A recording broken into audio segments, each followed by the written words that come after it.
रक्षाबंधन की कहानी। ब्रजभूमि में जंगल के पास एक गांव में एक टूटी सी झोपड़ी में एक 10 साल की बच्ची सरिता और उसकी दादी माँ रहा करती थी। जंगल से लकड़ियाँ लाकर और उन्हें बेचकर जो भी कुछ मिलता उसी से वो अपना गुजारा करती थी।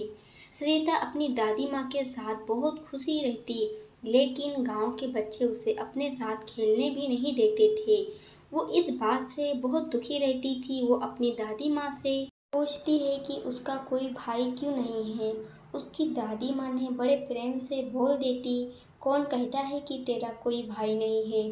वो ना कृष्ण कन्हैया वही तेरा भाई है। दादी माँ लड्डू गोपाल की बड़े मन से सेवा किया करती थी और बहुत ही प्रेम से जो सूखा सूखा उनके पास होता उसका भोग लगा दी। सरिता भी भोलेपन में लड्डू गोपाल को ही अपना भाई मानने लगी और जब वो दुखी होती तो कहती, भाई तुम मेरे सामने क्यों नहीं आते हो, सब बच्चे मुझे चिढ़ाते, तुम मुझसे रूठ गए हो क्या। इस तरह सरिता लड्डू गोपाल से अपने मन की सारी बातें कह देती, किंतु उन्होंने कभी कोई जवाब नहीं दिया। एक दिन उसने अपनी दादी से पूछा, मेरे भाई घर क्यों नहीं आते, वो कहाँ रहते हैं। तब दादी माँ ने उसको बहलाने के लिए कहा, तेरा भाई जंगल में रहता है। फिर सरिता प्रतिमा के पास जाकर उससे लिपट कर रोने लगी, भाई तुम घर क्यों नहीं आते। दादी माँ ने उत्तर दिया, उसको गांव में अच्छा नहीं लगता ना, इसलिए। धीरे धीरे रक्षाबंधन का त्योहार पास आने लगा। गांव में सभी लड़कियों ने अपने भाइयों के लिए राखी खरीद ली। वो सरिता को चिढ़ाने लगी कि तेरा तो कोई भाई नहीं है, तू राखी किसको बांधेगी। अब फिर से सरिता का दिल टूट गया। वो घर आकर जोर जोर से रोने लगी। दादी माँ के पूछने पर उसने सारी बात बताई। तब उसकी दादी माँ ने प्यार से समझाया, तेरा भाई जरूर आएगा। लेकिन सरिता का रोना नहीं रुका। लड्डू गोपाल के प्रतिमा के पास जाकर उसने लिपट कर रोने लगी और फिर बोली, भाई तुम क्यों नहीं आते, सब भाई अपनी बहन से राखी बनवाते हैं। फिर रोते रोते सरिता को याद आया कि दादी माँ ने कहा था कि भाई जंगल में रहता है। फिर क्या है। दादी माँ को बिना बताए नंगे पांव ही दौड़ पड़ी और उसने मन में ठान लिया था कि आज वो अपने भाई को लेकर ही आएगी। जंगल की कांटे भरी राह पर मासूम दौड़ी जा रही थी। तभी श्री कृष्णा पीड़ा से करा उठे और उनके पांव से भी रक्त बह निकला। आखिर हो भी क्यों ना। श्री हरि का कोई भक्त पीड़ा में हो और भगवान को पीड़ा ना हो, ऐसे कैसे संभव है। जंगल में लड़की सरिता के पांव में कांटा लगा तो भगवान भी पीड़ा से करा उठे। उधर सरिता के पैर से रक्त बह निकला और वो वहीं बैठकर रोने लगी। उसका पैर कांटों से छलनी हो गया था, लेकिन उसे भाई के पास जाना था। वो रो रो कर पुकारने लगी, भाई तुम कहाँ हो। धरती पर बैठ गए और उन्होंने नन्ही सरिता के कोमल पैरों को अपने हाथ में लिया और उन्हें प्रेम से देखा। वो बड़ा ही अद्भुत दृश्य था। बहन की आंखों में भाई को पाने की खुशी में आंसू आ गए थे। उधर भगवान भक्तों के कष्ट को देखकर रो रहे थे। श्री कृष्ण ने अपने हाथों से सरिता के पैरों में लगे कांटों को बड़े प्रेम से निकाला और अब उसके पल भर में सभी कष्ट दूर हो गए। सरिता अपने भाई का हाथ पकड़कर बोली, भाई तुम घर चलो, कल रक्षाबंधन का त्योहार है, मैं तुम्हें कल राखी बांधूंगी।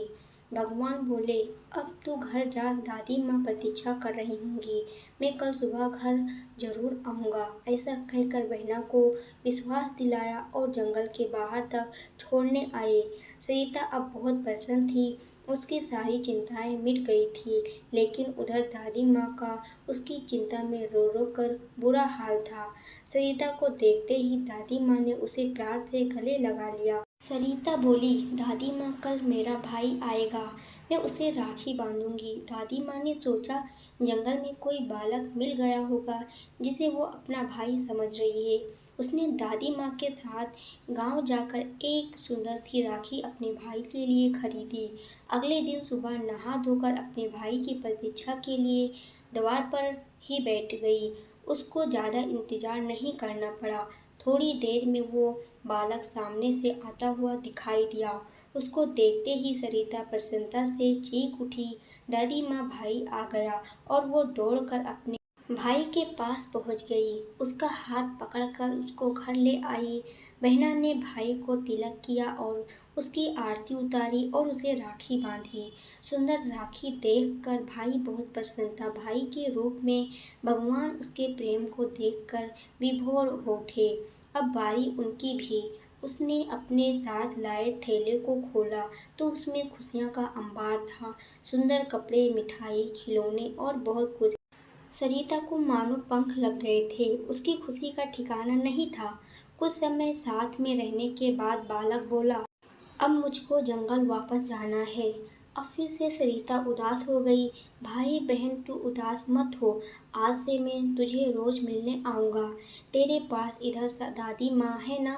भाई के जाने के बाद जब सरिता घर में वापस लौटी तो एकदम ठिठक गई।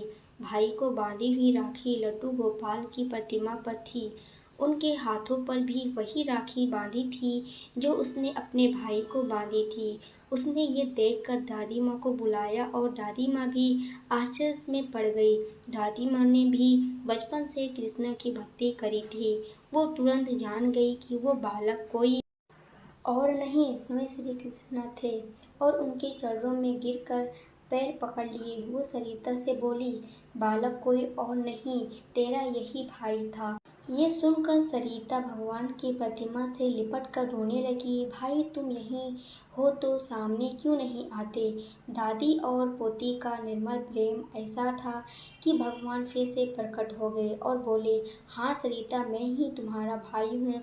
तूने मुझको पुकारा तो मुझे आना पड़ा और मैं कैसे नहीं आता। जो लोग ढोंग दिखावा पाखंड रखते हैं, मैं उनसे बहुत दूर रहता हूँ। किंतु जब कोई सच्चा भक्त मुझे प्रेम से पुकारता है, मुझे आना ही पड़ता है। भगवान और भक्त की प्रेम लीला चल रही थी। भगवान के दर्शन पाकर सरिता और दादी बहुत खुश थी। किसी ने सच ही कहा है, भगवान भक्त के वश में होते। तो वीडियो को लाइक करके एक प्यारा सा कमेंट जरूर करें और अगर चैनल पर नए हो तो कृपया सब्सक्राइब भी कर देना। पूरी वीडियो देखने के लिए आपका बहुत बहुत धन्यवाद।